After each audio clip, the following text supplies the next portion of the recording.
என்னை உயர்த்தி வைக்கும் மேன்மையான திட்டம் கொண்டவர்.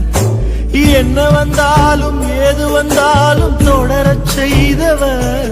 நான் என்றென்றும் சார்ந்திருக்கும் தகுதி உள்ளவர்.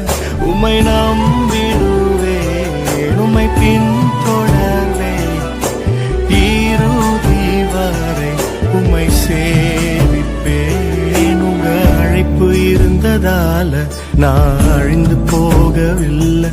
உங்க அன்பு இருந்ததால நான் கைவிடப்படல. உங்க கிருபை என்ன காப்பதால வாழ்ந்து கொண்டிருக்கேன்.